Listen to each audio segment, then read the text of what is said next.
probability. We have how many vocab words, guys? 3. What's the first vocab word? Okay, so experiment's our first one. What's the second one? What's the third one? Okay. Heads up. Sometimes my brain has a hard time seeing the difference between experiment and event. So we've got our 3 vocab, understand them. So the first, guys, experiment. So we've got to be doing something. We've got to have an activity. So let's pretend our classroom is a pond.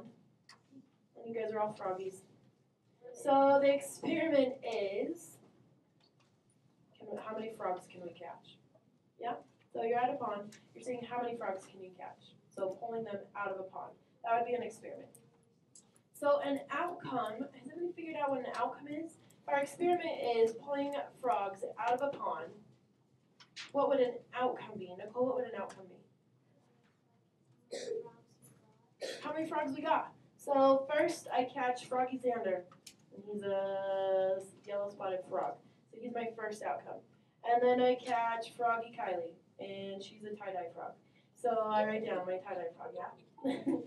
Alright, so if experiment is frogs in a pond, outcomes are the frogs that we're catching, and we're recording which ones we're catching. What's an event? That's our third vocab word. You know what an event is? Gloria, what do you think an event is? Perfect. She said a collection of the outcomes. I look up at the board, and it says a collection of one or more outcomes. So if I just catch Froggy Xander, could that be an event? No, I need Froggy Xander, Froggy Kylie, Froggy Dayton, Froggy Jose, Froggy Maddie. I want more than one. Okay, so on your blank pieces of paper, hopefully you already have those 3 written down. What's our first vocab word? What's the second one? What's the third one? What if on our vocab, on our scratch papers, do you want to write down a definition or do you want to write down an example? Which one is easier for you to remember? You're a definition? Man, I'm an example person. Alright, so definition. I want a hand in the air. Can you give me a definition of experiment? What would you put for that? Kylie, what would you put? It's an activity with varying results. Okay, so activity with varying results. I love that you use the word varying. Alright, so let's put an example for our example people. Okay, can you make one up though? I said froggies in a pond. Can you think of a different experiment we could do? Maddie, what do you think? Ooh, she said M&M's in a bag. So maybe you just rip the top off, and you look at the ceiling and you pull out an M&M and you're like, oh, a red one, and then you eat it. And then you look at the ceiling, you pull out another one, blue one, then you eat it. Oh, you want to write it down first. Okay, outcome. Can I get a hand in there? What would you put for definition? Nicole, what would you put? Possible results? I like that. Possible results. Okay, let's keep going with the example of M&M's. So what colors, you're going to have to help me, what colors could we pull out of an M&M bag? Brown, what else? Blue, I heard yellow also. Blue, yellow, Red. green and red. Is there an orange? Green. No, there's not. There's yellow. Are you sure? It seems like there is an orange. Is there? Okay. Are we missing any? We're just talking regular M&M's, not like the pastel colored ones, right? Are we missing any? I feel pretty good about that. Okay, I have a question for you then. How many possible outcomes are there? 6. Out of the 6, how many reds? 1. Just 1, right? So probability is 1 out of 6. Okay, event. Have you got this wrapped around your head? What's a definition for an event? What do you think? Oh, I like that you said 1 or more. So collection of 1 or more outcomes. Nicely done. Okay, everybody get out your pretend M&M bag. Hold it in your hand, your pretend M&M bag. Look at the ceiling. It's like have you guys seen Hug, the movie? Where he has to pretend he's eating the food? That's like what we're doing, right? Okay, so pretend to pull out a color. Look at your pretend color. Think of what color did you pretend to pull out? Blue! Taking out a blue. Gabe, what color did you pretend pull out? Red. Charles, what pretend color did you pull out? Green. Thomas, what pretend color did you pull out? Orange. Alright, I'm gonna get up here. I'm gonna pretend that I pulled out another red. Okay, check it. Would this count as events? Do we have one or more? No, we totally were just doing it random, right? Now, is it okay that I pull out a red and someone else pull out a red? Oh yeah, totally, because that's how our experiments might go. Okay, you can put your pretend M&Ms away. Good work. Hopefully your hands aren't too sticky. Here we go. Next part. Okay, you roll the number cube. I always find it funny how in math we call it number cube, but what do we call it when we're playing games? Die. Yeah, so weird. So we're gonna roll a dice. How many are we gonna roll though? Let's just roll one. We're just rolling one dice. Pretend roll your dice on your dice. All right. It says, what are the possible outcomes? What could we have rolled? 1 through 6. Let's write it out perfectly. So get this on your notes. Let's call this number 1A. So we could have rolled a 1, a 2, a 3, a 4, a 5, and a 6. Okay, number 1B on your notes. Do you agree that evens we could have rolled are 2, 4, and 6? Yeah? The non-evens we could have rolled are 1, 3, and 5. What's another word for not even? Odd. Or uneven. Good one. Okay, number 1C. This is where you've got to think. What are the favorable outcomes of rolling a number greater than 5? Stop. Is 5 greater than 5? So, hand in the air. Can someone tell me? You could roll this because it's greater than 5. All right, Jalen, what do you think? 6. We could roll a 6. How many 6s are on the dice? 1. There's 1. Okay, are you ready? This is how I'm going to change your directions. For everything today, I want you to write the fraction answer. And then change it to a decimal answer. And then change it to a percent.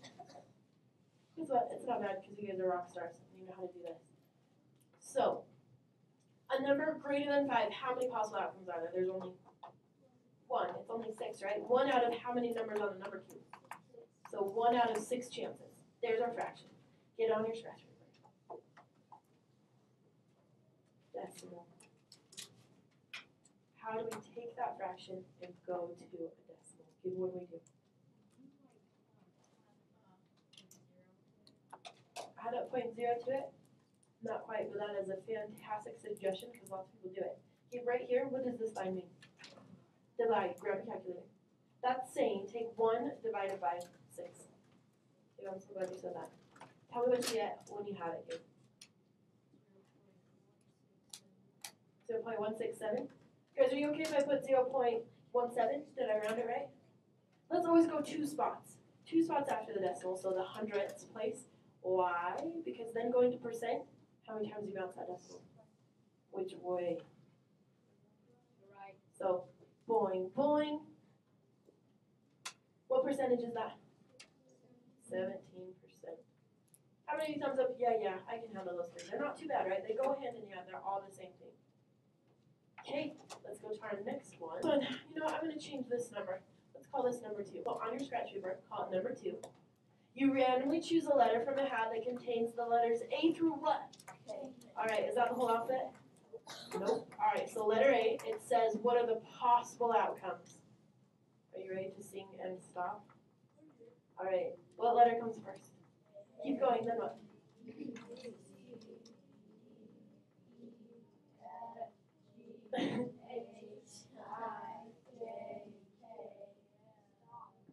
Stop, right? Because it says A through K right here. What are the possible outcomes? Okay, so letter B says, what are the favorable outcomes of choosing, what does it say? A vowel. Oh, a hand in the air. Give me a vowel that's in just our list. Sandra, give us one. A. A. Here's a vowel. Where's another vowel in the list? Zach, go ahead. E. Sarah, do you have another one? I. Are we missing any? No. All right, so how many vowels? 3. Okay, so same as before. Let's get a fraction answer, a decimal answer, and a percentage. Okay, so fraction, we have 3 vowels out of how many letters? All right, so fraction answer, 3 out of 11. Gabe, remind us, how do we go from this fraction to a decimal? Divide it. Everybody grab the calculators. 3 divided by 11. And let's round to 2 decimal spots, so to the hundredths spot. You know, I'm going to look at this one. It's a little bit messy. 3 divided by 11. 0.272. Okay, make sure I'm doing this right. Wouldn't that just be 0.27? Yeah. 0.27. Bounce that decimal how many spots? 2. Boing, boing. So what percentage is it? 27%. How many of you? Yep, got that one. Okay, are you ready for the next one? This one, let's call this number 3 on your notes. So number 3A. How many possible outcomes are there? This is a spinner, so this is an experiment. You're just flicking it and you're spinning it. How many possible outcomes? I heard 4 and I heard 6.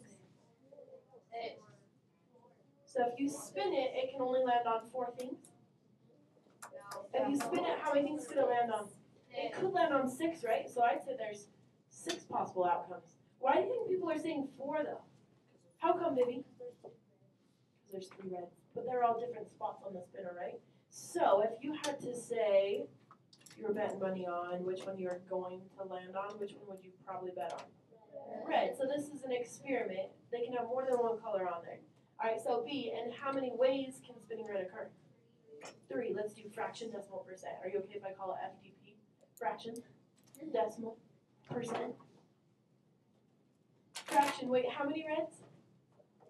3 out of how many total on the spinner? 3 out of 6. Let's simplify that. What is that simplified? 1/2. What's the decimal? You can do this. 0.5, all right, danger zone. What's the percentage?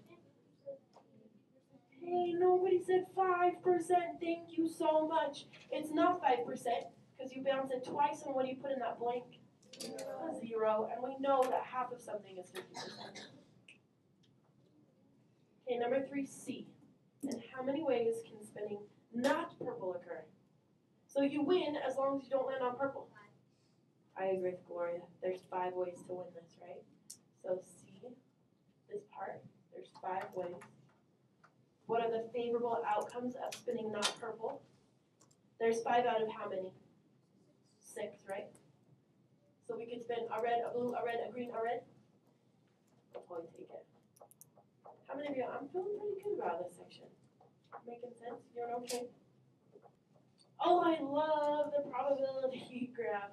Right here, if you get 0%, that's impossible. Do you agree? So it's like we're at a froggy pond and we're like, all right, how many giraffes am I going to pull out of this?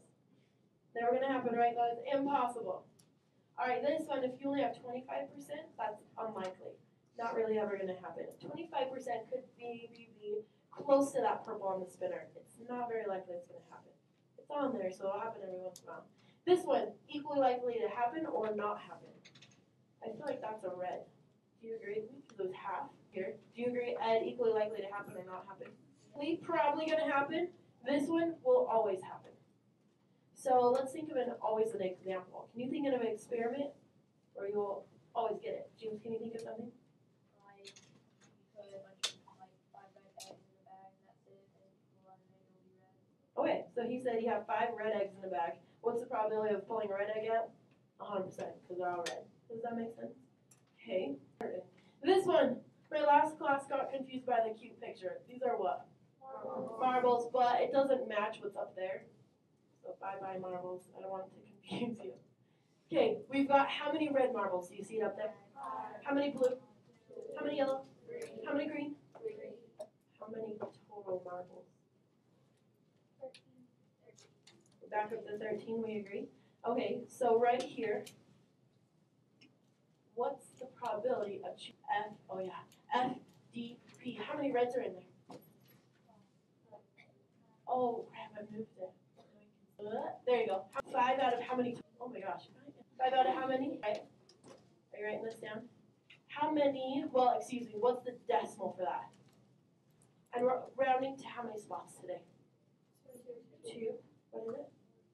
0.38. Do we agree with that? Yeah. All right. Decimal. 0.38. Percentage. What's the percentage?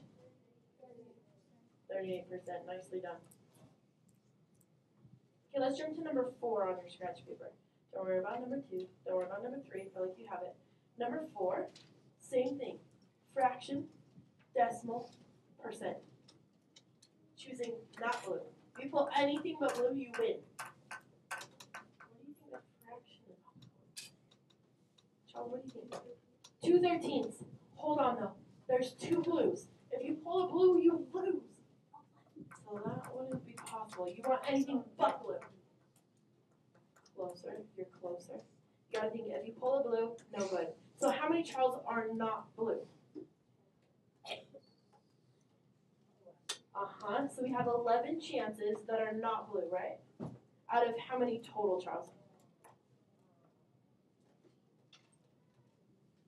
Yeah, out of 13. So there are 11, good job, Charles, that are 11 that are not blue. Do you see how we did that one? Charles, does that make sense? You okay? All right, grab your calculator, type it in. 11 divided by 13. Go ahead, Haley, grab it. Zach, what'd you get? 0.84. Thank you for rounding to the 100 spot. Shout out, what percentage is that? Oh, do we need to be more careful about rounding? 0.85. I'm so glad you guys are being careful. So 85%. Okay. Which one is more likely, getting a red or choosing not blue? Choosing not blue, definitely more likely. Okay, this one! On this one, pick a number between what and what? 1 and 10, so I found cube blocks. So what are the possible outcomes? Right? 1, 2, 3, 4, 5, 6, 7, 8, 9, 10. Okay, letter B, what are the favorable outcomes of choosing an even number? How many are there? 5? Which ones are even? Shout them out. 2, 4, 6, 8, and? Oh, that's a 0. Dang it, we'll make it a 10. Alright, so there's 5 out of how many? 10. What decimal is that? 0.5, what percentage? 50%, right? Okay, letter C. What are the favorable outcomes of choosing a number less than 20? I heard 10. 10 out of what? Huh? What percentage is that? 100%. Okay, what if I ask you for a decimal? 1.0. Sure, 1.0 would work. On our probability scale, is that unlikely or certain? It would have to happen because all of them are less than 20. Do you see that? Good work, guys. Okay, we're going to start our assignment. Page 210 in your workbook. Problems 1 through 5. Okay, I'm going to change your directions though. So in the directions it tells you how many marbles, so make sure you pay attention to that. It's not the same as our scratch paper. But then I'm going to give you directions A, B, and C. For every single problem, what do you think I want you to write? Yeah, that's what we practice. So make sure A, do the fraction. B, show me the decimal. And C, show me the percentage. Okay, make sure you get that on your notes because we're going to have 3 answers for everyone. Maddie, questions? Yeah, you can totally do FTP.